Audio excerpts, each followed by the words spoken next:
In Alabama, women without voices revealed their incest scars. America's most brutal secret. For almost 7 decades, this is a story that remained buried in the depths of the Appalachian Hills. It is a narrative on how extreme poverty and geographical isolation created conditions for practices that challenged modern society's most basic principles. Deep in the forests of Claiborne County, Alabama, in 1953, there existed a community that time had forgotten. The Harmon family lived on a 15-hectare property, isolated by generations, located more than 40 kilometers from the nearest city.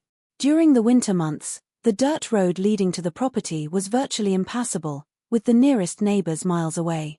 The family patriarch, Joseph Harmon, established an unresolved rule that crossed 3 generations. Harmon blood remains with the Harmon. This philosophy resulted in a series of unions, creating a genetic tangle that would later be studied by doctors and geneticists from all over the country, unions between cousins, uncles, and nieces, and even between brothers. The story came to light when Martha Harmon, then 19, in 1953 walked 27 kilometers to the county hospital, carrying her newborn daughter who had obvious deformities. Martha could barely talk, not because she was changing, but because she had never learned to communicate properly with people outside her family. Her vocabulary was limited to less than 200 words, and virtually non-existent was her understanding of the outside world. The young woman presented herself in a state of extreme malnutrition and with signs of prolonged negligence, reported Dr. William Carson, a doctor on duty on that rainy night of October, in his medical diary. The child in her arms had cranial malformation, cast fingers, and other signs consistent with conditions resulting from consanguinity. When asked about the child's father, what no one knew that night was that Martha wasn't just a worried mother. She was the first woman to escape a cycle that had imprisoned 3 generations of Harmon women. Her escape represented an act of extraordinary courage, motivated not by a scientific understanding of the consequences of consanguinity, but by a primordial instinct to protect her daughter. That the Harmon family had established an isolation dynamic since the Great Depression was revealed by subsequent investigations. This was when Mr. Joseph's father, Joseph Harmon, lost all his fortune and decided that the outside world was not reliable. The initial isolation, motivated by economic reasons, evolved into a life philosophy that preached the purity of Harmon blood. 37 children were born on the Harmon property, of which only 19 survived until adolescence. The records were non-existent, and many of these children were never officially documented. Those who survived often had cognitive deficiencies, physical deformities, and developmental problems. In his report, social worker Eleanor Wright, designated for the case in November 1953, wrote, "Women of the Harmon family live under conditions that challenge any modern concept of human dignity. Treated as property, they are kept in a state of deliberate ignorance over the outside world. The patriarch, Joseph Harmon, controls all aspects of family life, including with whom each member can establish relationships." That Martha was the daughter of Joseph Harmon and her own first cousin, Emily Harmon, was revealed by the initial investigation. The child that Martha carried in her arms was the result of a union with her half-brother, Robert Harmon, 12 years older. This pattern of consanguineous relationships was not the exception, but the rule established in the family for generations. Check it out if you are already subscribed to this channel. These stories document hidden chapters of American history that you will never find in schoolbooks, revealing truths that many would rather keep buried. Do not lose any episode of this series that is bringing to light the darkest secrets of rural America. A series of events that would culminate in the largest consanguinity investigation ever carried out in the state of Alabama was triggered by Martha's arrival at the hospital. Authorities, initially reluctant to interfere with what they considered private family affairs, were forced to act when Dr. Carson presented irrefutable medical evidence of the damage caused by Harmon family practices. In December 1953, a team composed of social workers, doctors, and representatives of the state law made the first official visit to the Harmon property, where they found what shocked even the most experienced professionals.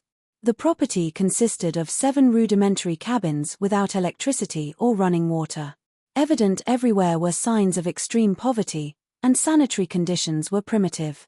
Joseph Harmon, then 67, received visitors with a shotgun in his hands. Beside him were his two older children, both showing visible signs of cognitive disabilities. "This is Harmon Earth. We do not recognize your authority," were his first words, according to an official report. The negotiation lasted hours until social worker Eleanor Wright was able to convince Joseph to allow a brief inspection of the property on the condition that no one would be forcibly removed. What the team documented in the following hours would form the basis for one of the most significant cases of state intervention in isolated communities in the history of Alabama. 27 people lived on the property, all related by blood to varying degrees of kinship. In particular, the women showed signs of severe social isolation. Many could barely form complete phrases and showed extreme distrust of visitors. 5 children under the age of 10 had obvious physical deformities, including polydactyly, extra fingers, underdeveloped jaws, and cranial deformities. The effects of consanguinity are evident in multiple generations, indicated the preliminary medical report signed by Dr. Carson. "We observed a higher incidence of counterparts, delay in development, and cognitive problems. The situation is aggravated by lack of prenatal care, chronic malnutrition, and absence of any form of formal education." A new dimension was gained by the case when the team discovered a diary belonging to Sarah Harmon, Martha's aunt and one of the few women in the family who had received some formal education before the family's total isolation. Sarah, who had died in 1949, meticulously documented her observations on family births and Harmon diseases, as she called the conditions that afflicted many of the children. A particularly disturbing entry dated 1941 revealed, "I buried my 4th unnamed child today. He was born like the others with his head as small and unable to breathe properly. Joseph says it is God's will to test our faith. But I begin to suspect that there is something wrong with our blood. When I mention this, he gets furious and says that Harmon blood is the purest in America." Sarah's diary would become a fundamental piece in understanding family dynamics and in the subsequent judicial case. It was the first documented evidence that at least one family member was aware of the consequences of consanguinity, even though she did not completely understand its scientific mechanisms. In January 1954, the authorities returned to the Harmon property with a court order to examine all children. Joseph Harmon resisted violently, resulting in his temporary arrest. This intervention allowed doctors to properly examine the younger members of the family, revealing the extent of damage caused by decades of consanguineous unions. Geneticist Dr. Howard Jensen of the University of Alabama was invited to study the case. Its preliminary report, published in March 1954, would later be cited in medical studies for decades. The Harmon family represents an extreme case of endogamic depression, the accumulation of deleterious recessive genes resulting from continuous consanguineous crosses. We observed a 400% higher incidence of congenital anomalies compared to the general population, severe with each generation. Meanwhile, under medical care remained Martha and her daughter. The young woman slowly began to expand her vocabulary and understanding of the world. In sessions with psychologists, she gradually revealed details of life on the Harmon property, a rigid hierarchical system where women were considered property, where education was prohibited, and where any questioning of family traditions was severely punished. By the spring of 1954, the Harmon case had become a point of inflection for public policies related to isolated communities in Alabama. Intense debates on the limits of state intervention in traditional communities were generated by the revelations of family practices, the right to family self-determination versus the welfare of vulnerable individuals. Even greater complexity was gained by the situation when 3 other Harmon women, Jessie, 32, Rebecca, 27, and Laura, 23, followed Martha's example and sought help from the authorities. Their stories, gradually reconstituted through months of interviews with specialized psychologists, painted an even more disturbing picture of life on the Harmon property. Jessie Harmon, who had given birth to 7 children, of which only 2 survived beyond the first year of life, described in testimony how women were systematically kept in a state of ignorance. Dad Joseph said that reading spoiled women's womb. Anyone cattle trying to learn the lyrics was kept in the dark cabin for days. After a while, we stopped trying. Rebecca, who had a slight cognitive deficiency, revealed how isolation was maintained. We had bells hidden on the main road. When someone approached, everyone hid in the caves. The children were taught from young people to fear the outsiders, who, according to Joseph, wanted to steal our lands and separate the family. The most impactful testimony came from Laura, who had managed to hide and preserve some of her mother Sarah's diary fragments. These fragments revealed that as early as 1937, Sarah Harmon had begun to question family practices after losing 4 children with severe congenital malformations. If you are watching this story, you feel the pain of these women who have never had a voice. Leave in the comments, "They deserve to be heard," to show that you are on the side of those who have been silenced by history. A particularly revealing excerpt from the diary dated 1942 said, "I tried to talk to Joseph about seeking help from the city for our babies who were born sick. He was furious, saying that our problems have started when I allowed strangers to examine me during my difficult delivery in 39. He said they contaminated our blood with their pure hands and that the solution is to keep even more isolated." Preliminary genetic studies using techniques available at the time, such as analysis of blood groups and phenotypic characteristics, were conducted by the medical team led by Dr. Jensen. His findings, although limited by the scientific methods available in the 1950s, were sufficient to document clear patterns of expression of deleterious recessive genes. The report indicated, "We observed an abnormally high concentration of rare recessive conditions including atypical chondrodysplasia, microcephaly, and a Pert syndrome." The Harmon family's configuration created a perfect environment for the manifestation of these genetic features that would normally remain latent in populations with greater genetic diversity. The main focus of medical and legal concerns became the condition of children born on the Harmon property. Of the 19 children under the age of 18 found on the property, 14 had some degree of physical or cognitive impairment. 3 were completely dependent on constant care due to severe conditions. An unprecedented dilemma was faced by the legal system: how to balance traditional parental rights with the protection of children.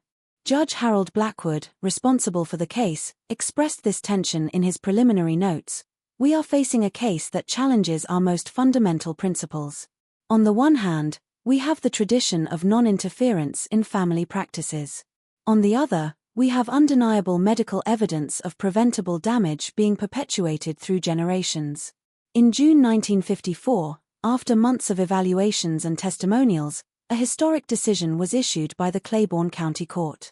Joseph Harmon and his 2 eldest children were considered legally responsible for systematic negligence and creation of harmful conditions to the healthy development of minors. The children were temporarily placed under state protection, and the adult women received the option of staying on the property or seeking assistance for social reintegration. An important legal precedent was established by the case, recognizing for the first time in Alabama that traditional family practices could be limited when resulting in proven physical damage to children. The decision was controversial, with religious groups and advocates of traditional rights protesting what they considered government intrusion. Meanwhile, Martha, now living in a rehabilitation center with her daughter, made remarkable progress in her adaptation to the outside world.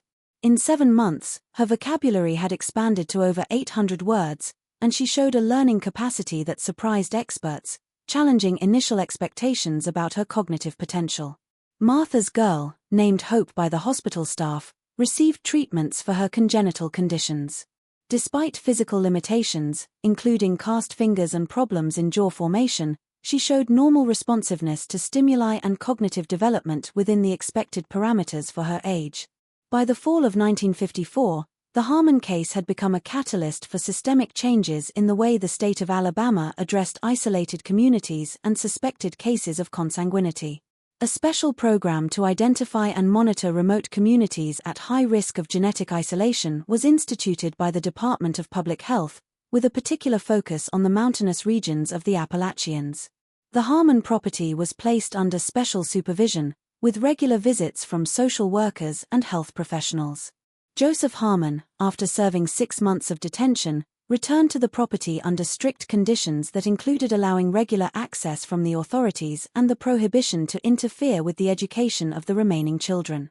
Central figures in a longitudinal study conducted by the University of Alabama became the 4 women who had sought help: Martha, Jessie, Rebecca, and Laura. This study, initially planned to last 5 years, would end up extending for 2 decades, documenting the process of social adaptation and the challenges faced by individuals created in extreme isolation. We observed a fascinating phenomenon of accelerated cognitive recovery, particularly in Martha and Laura, deprived of intellectual and social stimulation throughout life, documented Dr. Elizabeth Townsend, a psychologist responsible for the accompaniment of the Harmon women. They demonstrate an extraordinary ability to absorb new knowledge and concepts when finally exposed to enriching environments, critical periods of cognitive development. Martha, in particular, demonstrated a remarkable evolution. In 1956, just 2 years after leaving the Harmon property, she had not only learned to read and write at a basic level, but also developed vocational skills that allowed her to work as an assistant in a local daycare. Her daughter, Hope, then 3, received specialized treatments for her congenital conditions and showed constant progress, exceeding many of the limitations initially provided by doctors. The object of intense study became Sarah Harmon's diary, recovered in fragments through Laura's efforts. Historians and anthropologists began to trace the Harmon family's trajectory, revealing a story of progressive isolation that began not with any ancestral belief about purity of blood, as Joseph claimed, but with specific economic and social circumstances. Analyzing municipal and census records, historian Dr. Robert Fleming found that the Harmon family had been prosperous and well integrated into the local community until the 1920s. Mr. Joseph Harmon was a respected merchant and trader until a series of financial mismanagement and the effects of the Great Depression resulted in the loss of almost all his goods. The records indicate that the removal of the family to a remote property coincided with accusations of fraud against Mr. Joseph in 1928. Fleming wrote, "What began as an escape from creditors and social shame has evolved throughout a generation into a complete isolation ideology justified by pseudo-religious beliefs about purity and distrust of the outside world." This historical contextualization was crucial to understanding how a previously conventional family could, in only 2 generations, develop such extreme practices of isolation and consanguinity. It was not simply ancient ignorance or superstition, but a distorted response to real social and economic trauma, amplified by progressive isolation. In 1957, national attention was received by the Harmon case when the medical journal *, the Journal of Medical Genetics *, published the preliminary study of Dr. Jensen. The article, Phenotypic Consequences of Prolonged Consanguinity, the Harmon case, meticulously documented the standards of genetic inheritance observed in the family over 3 generations. The study identified an incidence 27 times higher of rare recessive conditions in the Harmon lineage compared to the general population. Particularly significant was the documentation of how certain conditions became progressively more severe in subsequent generations, a phenomenon that Jensen called endogamic amplification. In normal populations, the article explained, recessive deleterious genes rarely express themselves because the likelihood of 2 bearers reproducing is statistically low. In the Harmon family, this probability has increased exponentially with each generation of consanguineous marriages, resulting in a concentration without precedents of manifest deleterious alleles. Intense ethical debates in the medical and legal community were generated by the publication. Fundamental questions were raised. What is the appropriate limit for state intervention in family practices? How to balance respect for cultural traditions with protection of vulnerable individuals? What socioeconomic factors contribute to the emergence and maintenance of consanguinity practices? While these debates occurred in academic and political circles, the Harmon women heirs continued their journey of adaptation and recovery. Jessie, the oldest of the 4 who sought help, eventually decided to return to the property in 1958, but with a crucial difference: she became a kind of mediator between the family and authorities, ensuring that the remaining children had access to basic education and medical care. Rebecca and Laura chose to stay in the city, where they actively participated in the rehabilitation program. By 1960, both had achieved formal employment and independent housing, extraordinary achievements considering their origins. Their case showed that even after decades of extreme isolation, social reintegration was possible with adequate support. In the following decades, the history of the Harmon family continued to unfold, offering valuable insights on the long-term effects of both consanguinity and the interventions performed. In 1963, 10 years after the initial intervention, a follow-up study documenting the medical and social results of the Harmon children was published by Dr. Jensen and his team.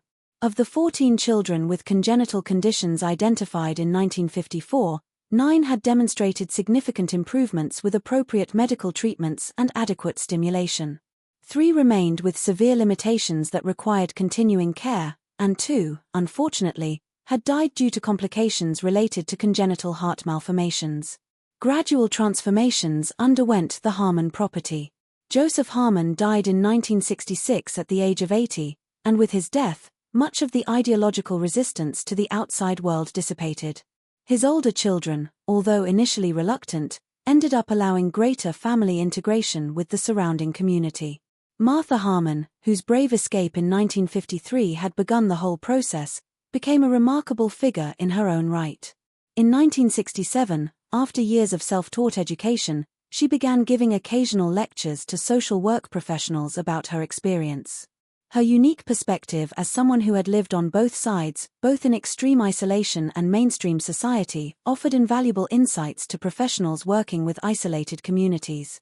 In a particularly impactful speech to social work students in 1972, Martha reflected, "Many people ask me if I feel angry at how I grew up. The truth is more complicated.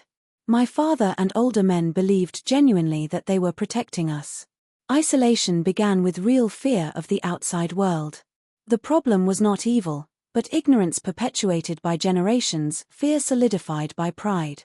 This nuance in Martha's understanding of her own story has significantly influenced the following approaches to similar cases. Instead of simply condemning and criminalizing, authorities have developed more collaborative strategies to work with isolated communities, focusing on education and medical assistance as entry points. Martha's daughter, Hope, whose condition had been the initial catalyst for the search for help, grew up exceeding many of the initially planned limitations. Although she continued to face physical challenges, including partially cast fingers and mandibular problems that required multiple corrective surgeries, she developed normal cognitive capabilities and graduated high school in 1972, an achievement that seemed impossible when she was born. In 1975, renewed attention was given to the Harmon case when the United States Congress held hearings on isolated communities and risks of consanguinity as part of broader rural public health initiatives. Jesse and Martha Harmon were invited to witness, offering complementary perspectives on how to best address communities with similar standards. Jess's testimony was particularly impactful. "We did not come here to condemn our parents or creation. We came to say that there are children in this country at this time living as we lived, without knowing that there is a world beyond the mountains, not knowing that they do not need to marry their cousins or siblings, without knowing that their children do not need to be born with Harmon problems as we called." The recommendations resulting from these hearings included the creation of medical and educational extension programs specifically directed to geographically isolated communities, with culturally sensitive approaches that respected local traditions while offering affordable alternatives and scientific information. The academic legacy of the Harmon case was equally significant. The genetic studies started by Dr. Jensen served as the basis for subsequent research on the effects of consanguinity in isolated populations.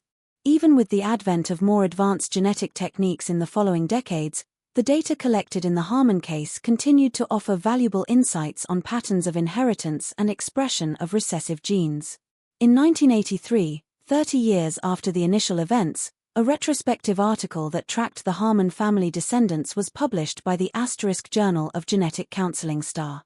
The study revealed that with the interruption of consanguineous marriages, the next generation had experienced a dramatic reduction in the incidence of congenital conditions, a practical demonstration of the principles of genetic diversity that today are the foundations of population genetics. Important precedents for the balance between respect for family privacy and intervention necessary to protect vulnerable individuals were established by the case. Judicial decisions in the Harmon case were later cited in more than 40 cases involving child neglect in contexts of cultural or religious isolation. Martha Harmon passed away in 1998 at the age of 64. Her obituary in the local newspaper highlighted not only her extraordinary personal journey but also her lasting impact on public policies and medical practices. Martha was not just a survivor, wrote the editor. She turned her experience into a lighthouse that illuminated the dark corners of our society where other families still lived in similar isolation. Hope, who adopted the surname Collins after her marriage in 1976, continued her mother's legacy. Graduating in social work, she specialized in working with isolated rural communities, bringing education and information about genetic health to places where such resources rarely arrived. Her work was recognized with a State Public Service Award in 2001. If you watched so far, it is because you liked this story. Leave a comment saying, "I watched here," so I can meet you and know who really likes the stories here on the channel. Be sure to subscribe to know other historical cases that have remained hidden for decades. Your like is critical for this story to come to more people, so share it with someone you believe needs to know this obscure part of the American story that few have the courage to tell. The history of the Harmon women reminds us that even in the darkest chapters of our collective history, there are individuals whose exceptional courage can break generational cycles. Martha, Jessie, Rebecca, and Laura were not only victims of circumstances, they were agents of transformation who, with their pursuit of help, not only changed the fate of their own lives and their children, but also contributed to systemic changes that benefited countless other families in similar situations. The most important legacy of the Harmon case is not in the scientific studies or legal precedents it has established, but in the simple fact that thanks to the courage of these women who found their voices after decades of silence, children who would have been born in isolation and consanguinity had the chance of a different life, a life of choices, possibilities, and horizons that extend far beyond the mountains of Alabama.